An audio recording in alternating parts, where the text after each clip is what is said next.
प्यारे बच्चों, simple harmonic motion topic में आज लेक्चर नंबर 8 की स्टडी करना है। अभी तक हम लोग सिंपल पेंडुलम पढ़े थे और सिंपल पेंडुलम के 12 स्पेशल केस हमने बताया था। अब आज पूरे लेक्चर सिंपल पेंडुलम के स्पेशल केस में बेटा हम लोग क्वेश्चन करेंगे, असाइनमेंट से क्वेश्चन करेंगे। ठीक है, तो आओ क्वेश्चन स्टार्ट करते हैं। और ये सब के सब क्वेश्चन सिंपल पेंडुलम के स्पेशल केस पर रहेंगे। जैसे ये क्वेश्चन है, देख सकते हो, ये फर्स्ट नंबर क्वेश्चन है असाइनमेंट का। If the length of a simple pendulum is increase by 2%, then time period कितने परसेंट इंक्रीज डिक्रीज होगा। ऐसे क्वेश्चन आते हैं एग्जाम में, आसान होते हैं, हमने बताया भी था। इस टाइप के क्वेश्चन को सॉल्व करने का मेथड हमने बताया था। लेंथ को 2% इंक्रीज कर रहा है तो t directly proportional to root over L less than 10% है बेटा। 2%, ये 2% लेस देन 10% है, इसलिए इस फॉर्मूले को ऐसे तुम कन्वर्ट कर लो, लॉग लेकर के पार्शियल डिफरेंशिएशन करके delta T upon T into 100 is equal to root over L. Root over L को क्या लिखा जाता है? Half delta L upon L into 100। तो इसको तुम डायरेक्ट बेटा अप्लाई कर सकते हो, क्योंकि जो क्वेश्चन है लेस देन 10% का बेटा क्वेश्चन है। तो हाफ और इतने का स्थान पर देखो, इतने का स्थान पर लिख दो 2% का इंक्रीमेंट, लेंथ में 2% का इंक्रीमेंट, तो टाइम पीरियड में बेटा 1% का इंक्रीमेंट होगा। 1% का इंक्रीमेंट, क्योंकि लेंथ बढ़ता है तो टाइम पीरियड इंक्रीज होता है और पेंडुलम स्लो हो जाता है। तो सी ऑप्शन इसमें बेटा सही है, देख लो, इंक्रीज बाई 1%। यही अगर 10% या उससे ज्यादा का परसेंटेज का क्वेश्चन होता तो ये सॉल्व नहीं हो पाता, फिर दूसरे मेथड से सॉल्व होता है। ये सब बता चुके हैं, लेस देन 10%, मोर देन 10% सब क्वेश्चन करा चुके हैं। Next question,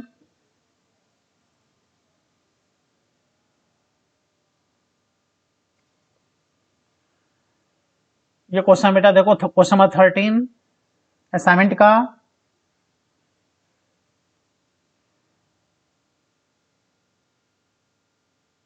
time period of a simple pendulum of length L measured in elevator descending with acceleration g/3। देख रहे हो, पेंडुलम के क्वेश्चन एलिवेटर से रिलेट करके भी ये लोग दे देते हैं। एलिवेटर का मतलब होता है बेटा लिफ्ट। लिफ्ट का ये केबल है, इसके अंदर पेंडुलम सस्पेंडेड है, और पेंडुलम का मोशन किधर है? Descending with acceleration. देख रहे हो, ये एलिवेटर नीचे आ रहा है, कितने एक्सेलरेशन से? g/3 से नीचे आ रहा है। तो कितना इसका टाइम पीरियड होगा? तो यहां तुमको वही जी डैश निकालना पड़ेगा, और जब लिफ्ट नीचे आता है तो लिफ्ट के अंदर ग्रेविटी g-a हो जाता है, g-g/3। देख लो, ग्रेविटी हो गया बेटा 2g/3। इसलिए इसका टाइम पीरियड फाइंड कर लो, t बराबर 2 pi root over L upon G dash 2 pi root over L को एल रहने दो, और जी डैश के स्थान पर 2g/3 रख दो बेटा। तो t is equal to 2 pi root over 3l upon 2g। देखो ना, 3 ऊपर चला गया न्यूमरेटर में, आंसर आ गया t बराबर 2 पाई रूट ओवर 3l/2g। ये सी ऑप्शन सही है। ऐसे क्वेश्चन इंपॉर्टेंट होते हैं, रीजन क्योंकि एक तो लिफ्ट का केस भी लग रहा है और ऊपर से एसएचएम का कंडीशन यूज हो रहा है। तो ऐसे क्वेश्चन तैयार कर लेना चाहिए। लिफ्ट के जितने स्पेशल केस हो सकते हैं उतने वैरायटी के क्वेश्चन बेटा यहाँ पेंडुलम में बन सकते हैं। चलो नेक्स्ट क्वेश्चन देखते हैं।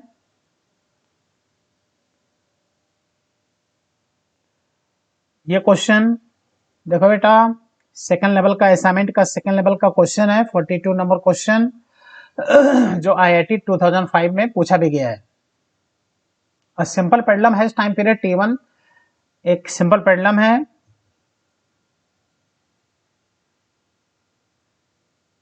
सिंपल पेंडुलम, तो इसका टाइम पीरियड बेटा T1 दिया है, इसका जो टाइम पीरियड होगा वो होगा T1 is equal to 2 pi root over L upon G, first equation. अब कह रहा है कि the suspension is now moved upward, the point of suspension, जहां पे सस्पेंड है ये ऊपर अगर मोशन करना शुरू हो जाए, ये पॉइंट पूरा पेंडुलम ही ऊपर जाने लगे, according to the equation, equation दिया है, इस इक्वेशन के अकॉर्डिंग मोशन करने लगे, y equal to KT square, k का वैल्यू है 1 metre per second square, where y is vertical displacement, the time period now becomes T2, अब इसका टाइम पीरियड बेटा T2 हो गया, तो कह रहा है कि T1 स्क्वायर और T2 स्क्वायर का क्या बताओ बेटा, रेशियो बताओ। आप देख सकते हो कि जो इक्वेशन दिया है बेटा y is equal to KT square equation, इसको अगर डिफरेंशिएट कर दो dy बाई dt, तो इसकी ये वेलोसिटी आ जाएगी वो अपवर्ड डायरेक्शन में, तो हो जाएगा बेटा 2KT, देखो ना। अब फिर से इसको डिफरेंशिएट कर दो, double differentiation d2y by dt square, तब एसलेशन आ जाएगा, और एसलेशन इसका डिफरेंशिएशन देखो 2k आ जाएगा, और एसलेशन क्या है, कांस्टेंट है, t का डिफरेंशिएशन चूंकि 1 हो गया तो बचा बेटा 2k, ठीक है। तो इस तरह से जब एसलेशन पता चल गया तो अब लिफ्ट का केस लग जाएगा, और कितने एसलेशन से ऊपर जा रहा है, 2k एसलेशन से ऊपर जा रहा है, और 2 और k का वैल्यू बेटा 1 है, यानी 2 मीटर पर सेकंड स्क्वायर से ये ऊपर जा रहा है। तो एक और इक्वेशन बना लो तुम T2 का इक्वेशन, तो यहां पर जो T1 है, T1 वो है 2 pi root over L upon G, और बाद में जो T2 आएगा वो आएगा बेटा 2 pi root over L upon G dash आएगा, तो जो T2 होगा ये हो जाएगा 2 pi root over L upon G dash के स्थान पर ये ऊपर जा रहा है, 2 मीटर पर सेकंड स्क्वायर से ऊपर जा रहा है, तो यहां हो जाएगा G प्लस A, ये हो गया बेटा 2 pi root over L upon G का वैल्यू 10 प्लस 2, यह आ गया T2, यह आ गया सेकेंड इक्वेशन। अब पूछ रहा है बेटा T1 square upon T2 square, चलो भाई स्क्वायर करके रेशियो ले लो, तो T1 स्क्वायर करोगे और T2 स्क्वायर करोगे तो 2 पाई से 2 पाई कट गया, रूट हट गया, L से L कट गया, तो ये हो गया बेटा देखो 10 प्लस 2 अपान G, 10 प्लस 2 यानी 12, और G का वैल्यू बेटा 10 इक्वल टू 6 अपान 5, ये देखो रेशियो आ गया 6 और 5 का रेशियो। तो कुल मिला के लिफ्ट का ही क्वेश्चन ये भी हो गया, पेंडुलम लिफ्ट के अंदर वाला, क्योंकि कह रहा है जिस पॉइंट से सस्पेंडेड है वो पूरा का पूरा ऊपर जाना शुरू कर दिया। तो इस हिसाब से आंसर देखो बी आंसर दिख रहा है 6 अपान 5, देखो इसका आंसर आ गया।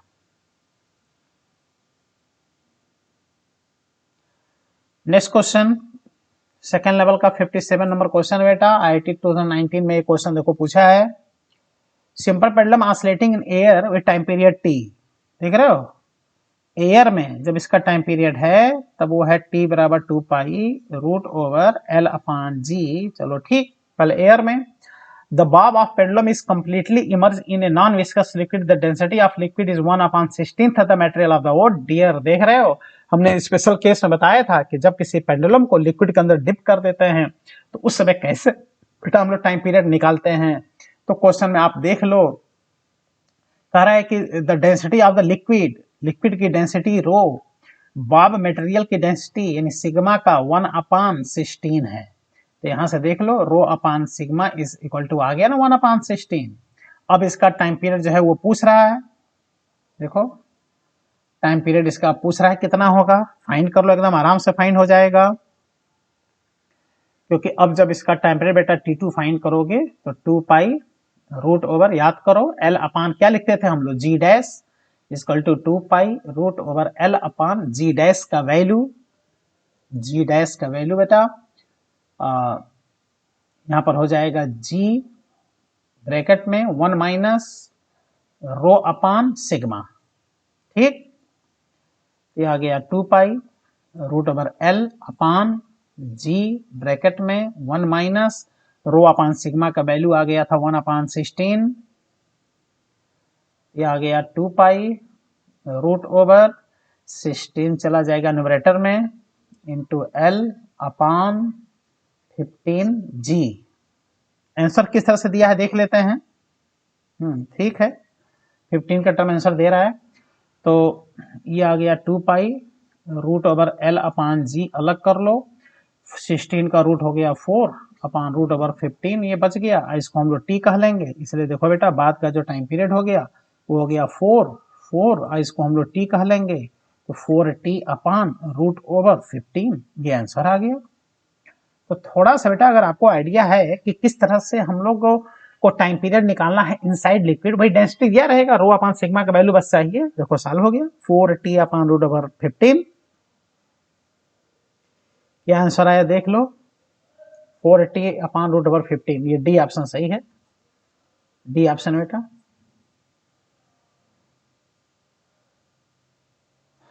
वो ऐसे लिख दिया है T2 is equal to 4t root over 1 upon 15, D option.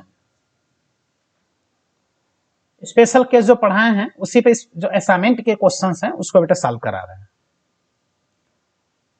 चलो देखते हैं नेक्स्ट क्वेश्चन क्या है। ये देखो ए ट्रिपल में पूछा गया क्वेश्चन बेटा, ए ट्रिपल का क्वेश्चन और असाइनमेंट के सेकंड लेवल का क्वेश्चन है, 37 नंबर क्वेश्चन देख रहे हो। Length of simple pendulum executive simple harmonic motion is increase by 21%, यहां पर लेंथ 21% इंक्रीज किए हैं, तो करेंट टाइम पीरियड कितने परसेंट के इंक्रीमेंट होगा। तो ये चूंकि लेस देन 10% का क्वेश्चन नहीं है, इसलिए लाग लेकर के पार्शियल डिफरेंशिएशन वाले फॉर्मूले से सॉल्व नहीं होगा। अब इसको क्या करना होगा, प्रोसेस से इस क्वेश्चन को सॉल्व करना होगा। तो 21% यहाँ पर लेंथ को क्या कर रहे हैं बेटा, इंक्रीज कर रहे हैं, कितने परसेंट, 21%। तो t is equal to constant के रूट ओवर एल, अरे t बराबर 2 pi root over L upon G, तो k को कांस्टेंट कह दिया, ये हो गया फर्स्ट इक्वेशन। बाद को कह दो बेटा t dash equal to constant के, लेंथ को एल का 21% बढ़ा दो, तो ये आ गया बेटा t डैश इक्वल टू के रूट ओवर 121 एल अपान, ये आ गया 100, तो यहां से आ गया बेटा t डैश बराबर 2 पाई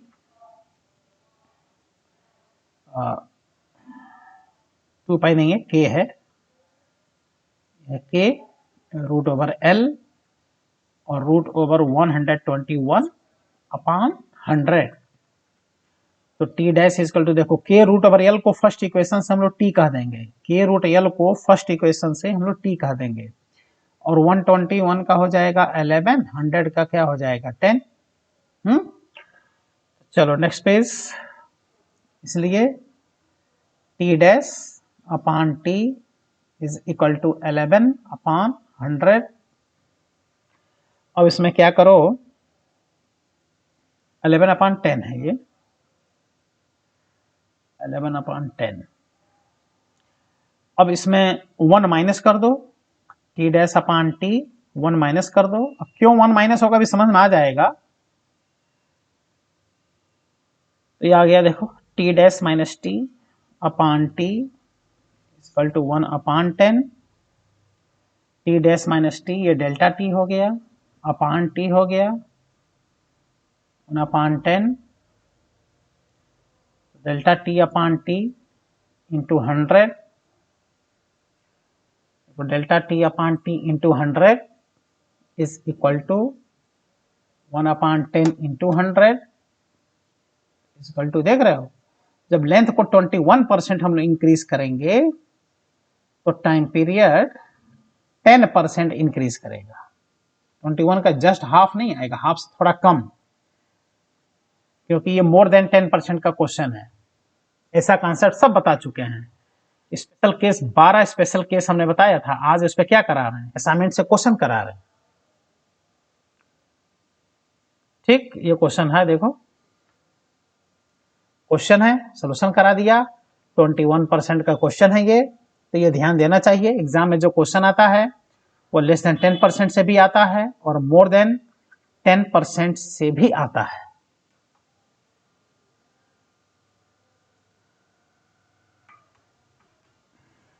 चलो next concept,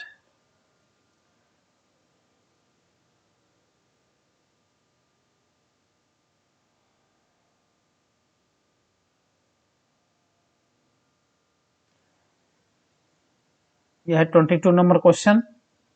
A bob of pendulum was filled with mercury and entire mercury is drained out, then time period। बहुत अच्छा क्वेश्चन बेटा, बहुत अच्छा क्वेश्चन, थ्योरेटिकल। एक बॉब है और इसमें मरकरी भरा है बेटा, लेंथ एल है, इसका मास एम है, इसमें मरकरी भरा है।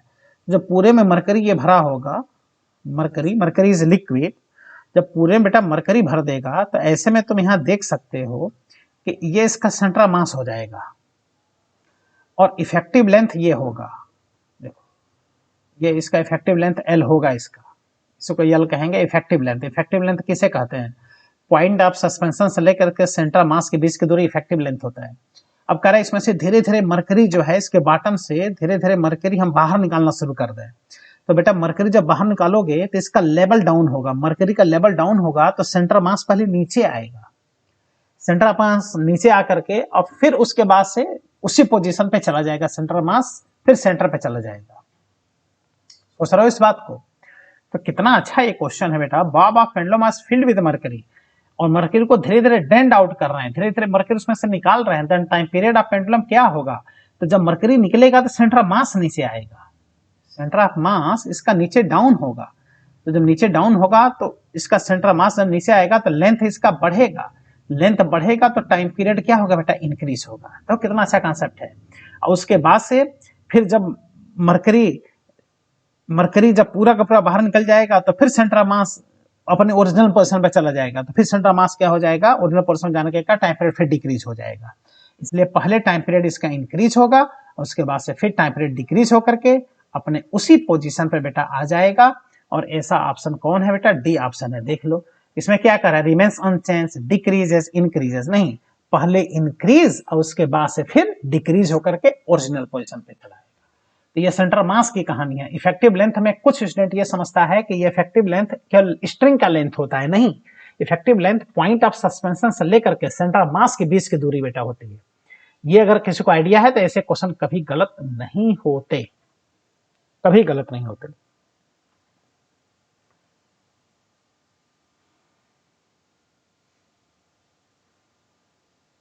नेक्स्ट क्वेश्चन,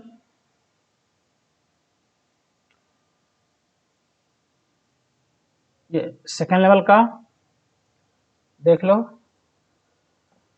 27 नंबर क्वेश्चन है, wooden cube of density D of side L is floats in a liquid of density rho with its upper and lower surface horizontal। देख रहे हो?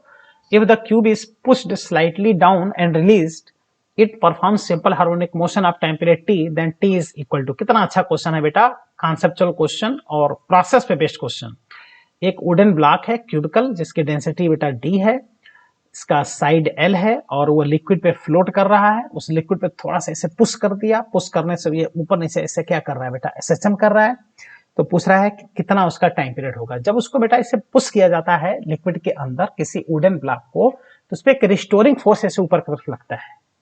क्या लगता है बेटा? Restoring force. और रिस्टोरिंग फोर्स यानी अपथ्रस्ट फोर्स, बायंसी फोर्स यहाँ पर लगता है, जो उसके ऐसे ऊपर की तरफ लाता है और फिर वेट के कारण वो नीचे जाता है। इस तरह से ऊपर नीचे सिंपल हार्मोनिक मोशन करने लगता है। तो उसी का क्या पूछ रहा है बेटा? टाइम पीरियड पूछ रहा है। ठीक है, तो आओ इसको सॉल्व करते हैं। नेक्स्ट पेज पे सॉल्व करते हैं इसको।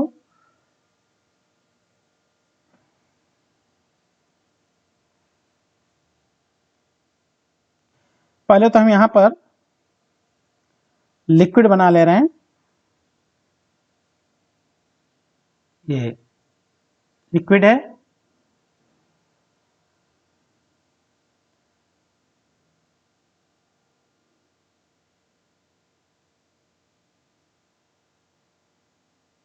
लिक्विड की डेंसिटी दिया है रो, लिक्विड की डेंसिटी पता रहेगा तभी क्वेश्चन कर पाओगे। Rho is the density of liquid. यह है बेटा लिक्विड, इसकी डेंसिटी रो है, और एक वुडन ब्लॉक है,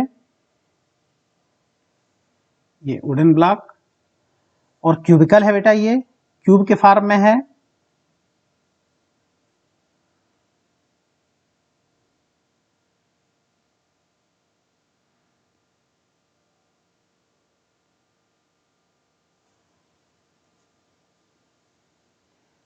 यहां पे क्यूब बना ले रहे हैं।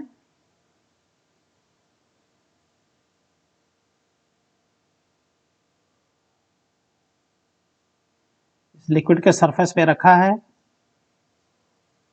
ठीक है। और rho is the density of liquid, और बाकी इसमें डेंसिटी वुडन ब्लॉक की जो डेंसिटी है वो डी है। देखो ये क्या है, वुडन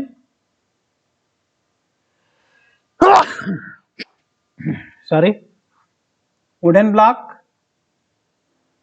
जिसकी डेंसिटी है डी, साइड है बेटा एल।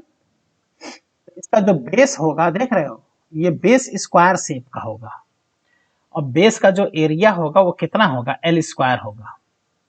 अब इसको क्या किया जाएगा, इस लिक्विड पे ऐसे धीरे से नीचे की तरफ ऐसे पुश कर दिया जाएगा। तो पुश करेंगे तो इस पे रिस्टोरिंग फोर्स ऐसे लगेगा ऊपर की तरफ।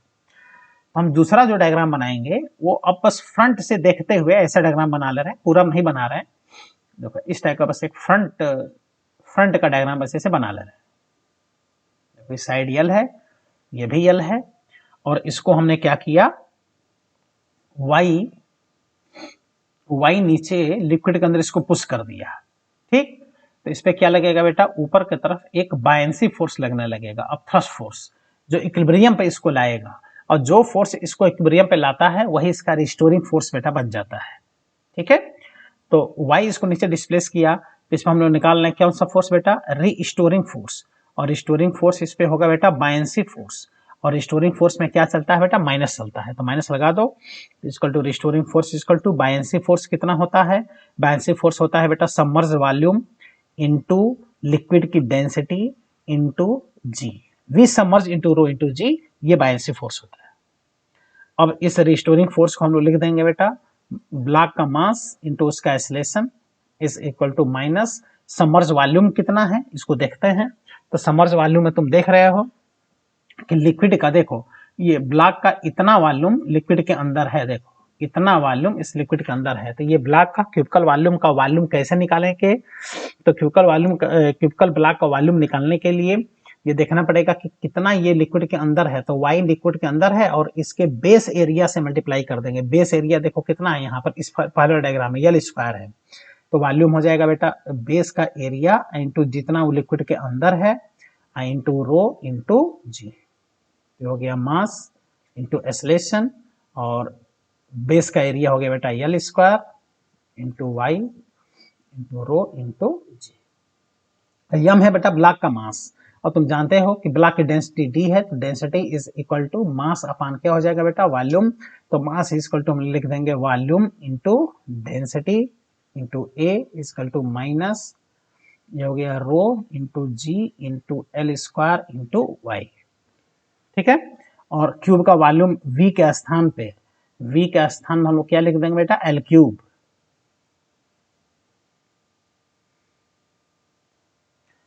इसलिए v का स्थान पे हो जाएगा L cube,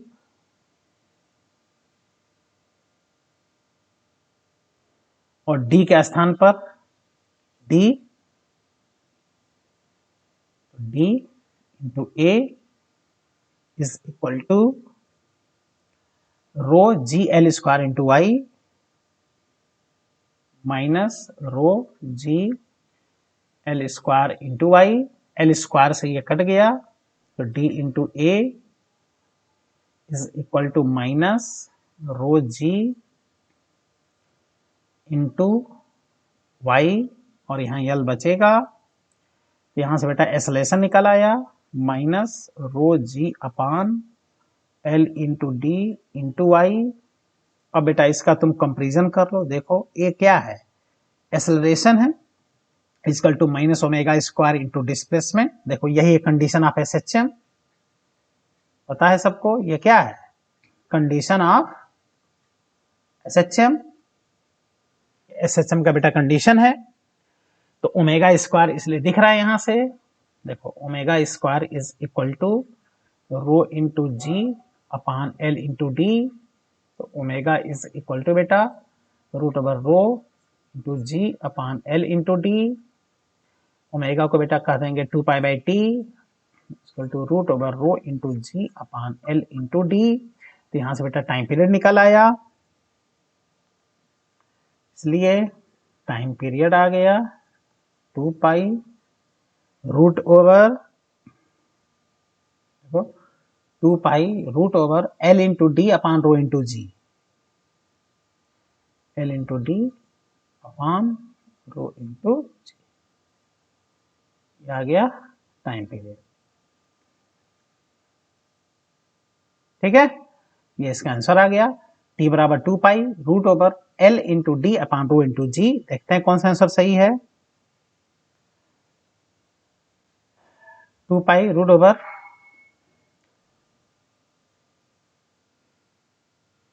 L into D upon rho into G, ये है डी ऑप्शन बेटा सही है, देख लो 2 pi root over L into D upon rho into जी।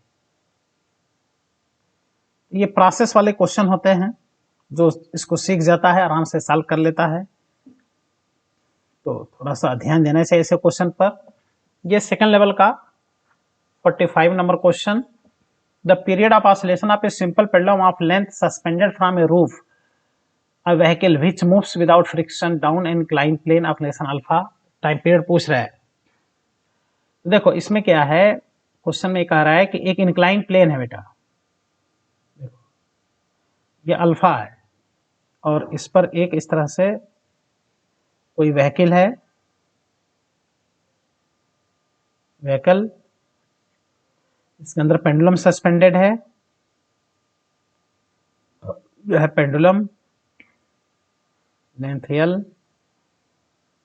देख रहे हो ये पेंडुलम है और ये कांस्टेंट स्पीड से इसे नीचे की तरफ आ रहा है या ऊपर जा रहा है, कहीं भी हो रहा है, ये एंगल अल्फा है। तो पूछ रहा है कि इसका क्या टाइम पीरियड होगा। तो ऐसे क्वेश्चन में क्या करना चाहिए कि इस बॉडी पे ग्रेविटी किधर लगेगा, जी नीचे, और ग्रेविटी के दो कंपोनेंट बनेंगे, जैसे पढ़ चुके हो, ये अल्फा है तो बेटा ये भी अल्फा होगा, तो हो जाएगा क्या जी कॉस अल्फा और इधर हो जाएगा जी साइन अल्फा।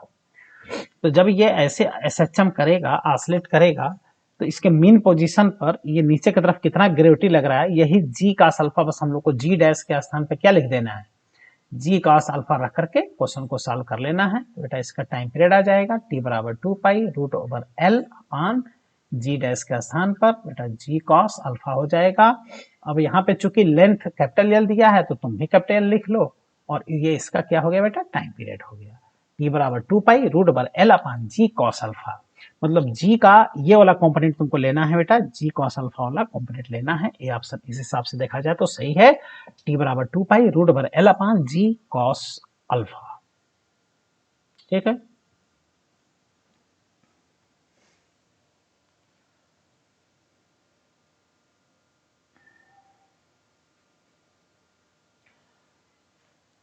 ये नेक्स्ट क्वेश्चन है, और नेक्स्ट क्वेश्चन देखते हैं क्या है। सेकंड लेवल का आईआईटी में पूछा गया क्वेश्चन 2016 में 51 नंबर क्वेश्चन है बेटा, सेकंड लेवल का, और देखते हैं, ये भी कॉन्सेप्ट हम बतला चुके हैं ऑलरेडी।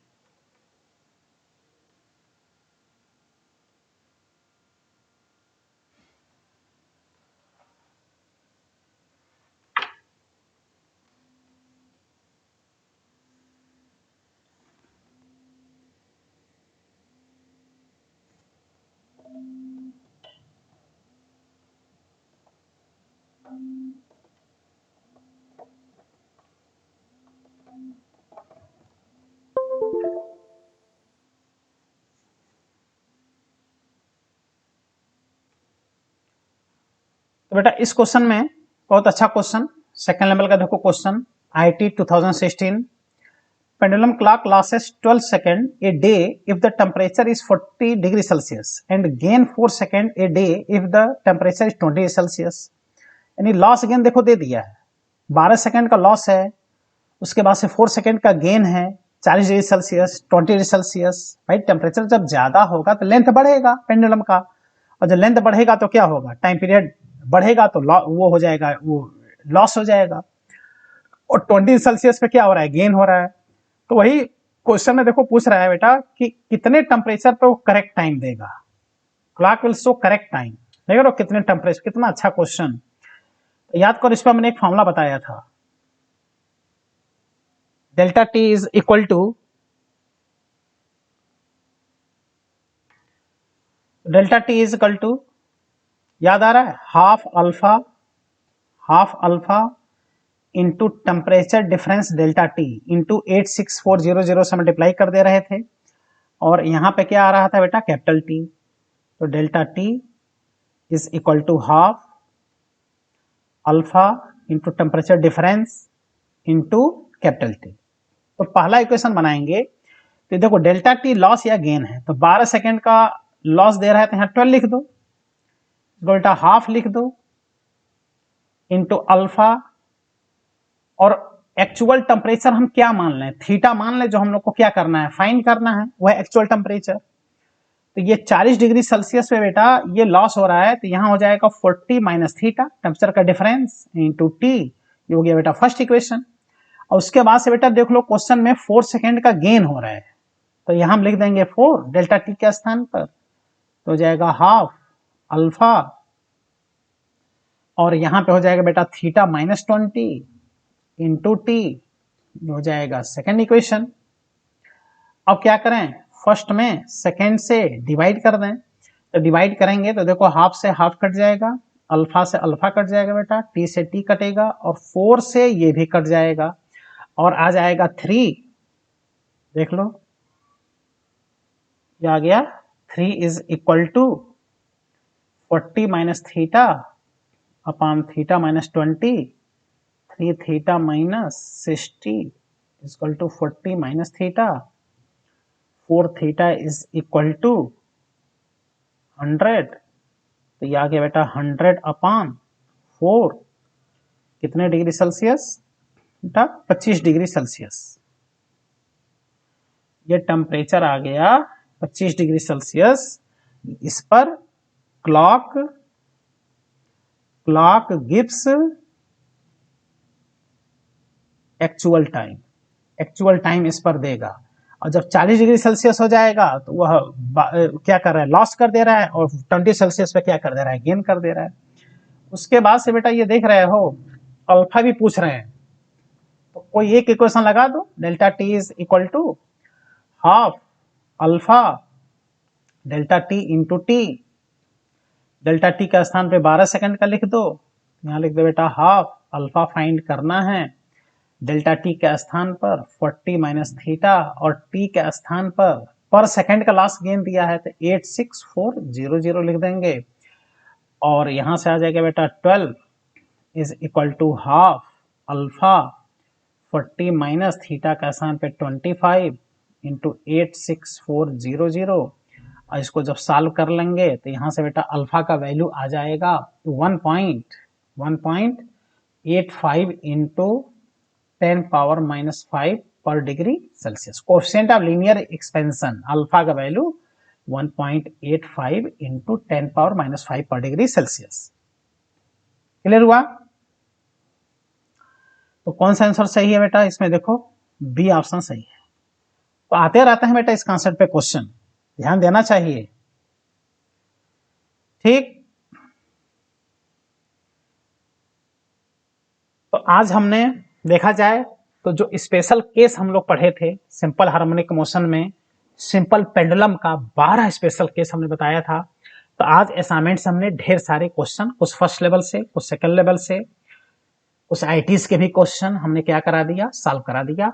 अब अगले टर्न पर लेक्चर नंबर 9 में आप लोग देखिएगा, अब स्टार्ट होगा very important spring pendulum topic का last concept of spring pendulum चलेगा। स्प्रिंग का series combination, parallel combination, spring से रिलेटेड क्वेश्चंस करेंगे, और लास्ट में टॉर्सनल पेंडुलम पढ़ लेंगे।